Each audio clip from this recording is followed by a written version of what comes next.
അസ്സലാമു അലൈക്കും വറഹ്മത്തുള്ളാഹി തആല വബറകാതുഹു. സ്നേഹമുള്ള മുത്തോമിനീങ്ങളെ, പരിശുദ്ധ റമളാനിലാണ് നമ്മൾ നിലകൊള്ളുന്നത്. അല്ലാഹു സുബ്ഹാനഹു വ തആല നമ്മുടെ നോമ്പും ദിക്റും സലാത്തുകളും സദക്കയും നമസ്കാരവും എല്ലാം അല്ലാഹു സ്വീകരിക്കുമാറാകട്ടെ. പക്ഷേ മുത്ത് റസൂലുള്ളാഹി സ്വല്ലല്ലാഹു അലൈഹി വസല്ലമ തങ്ങൾ നമ്മളെ പഠിപ്പിക്കുന്നുണ്ട്, 4 വിധക്കാരുടെ, 4 തരക്കാരുടെ, 4 ജീവിതക്കാരുടെ അമലുകൾ അല്ലാഹു സ്വീകരിക്കുകയില്ല. അതുപോലെ റമളാനായാലും എന്തായിരുന്നാലും അല്ലാഹു സ്വീകരിക്കുകയില്ല എന്ന്.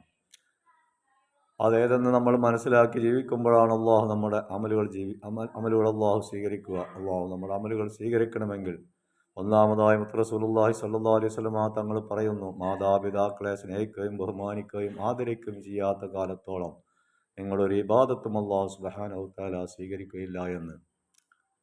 രണ്ടാമതായി മുത്ത് റസൂലുള്ളാഹി സ്വല്ലല്ലാഹു അലൈഹി വസല്ലമ തങ്ങൾ പറയുന്നു, നിങ്ങളുടെ കൂട്ടുകുടുംബത്തെ ചേർത്ത് പിടിക്കാതെ കൂട്ടുകുടുംബങ്ങളോട് തെറ്റി നിൽക്കുന്നവരുടെയും ഇബാദത്തുകളെ അല്ലാഹു സ്വീകരിക്കുകയില്ല എന്ന്.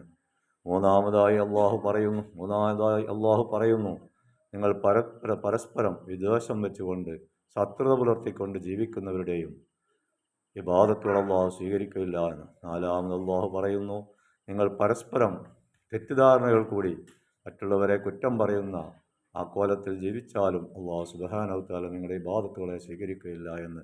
അല്ലാഹു സുബ്ഹാനഹു തആല നമ്മളെടുക്കുന്ന ഇബാദത്തുകൾ എല്ലാം സ്വീകരിക്കുന്ന രൂപത്തിലായി കിട്ടാൻ എല്ലാവരും പ്രയത്നിക്കണേ എന്ന് പരിശുദ്ധ റമളാൻ മാസത്തിൻ്റെ ഹക്കുകൊണ്ട് അങ്ങനെ ആയിത്തീരട്ടെ എന്ന് ദുആ ചെയ്തുകൊണ്ട് അല്ലാഹു നമ്മളെ കബൂൽ ചെയ്യട്ടെ. അസ്സലാമു അലൈക്കും വറഹ്മത്തുള്ളാഹി തആല വബറകാതുഹു.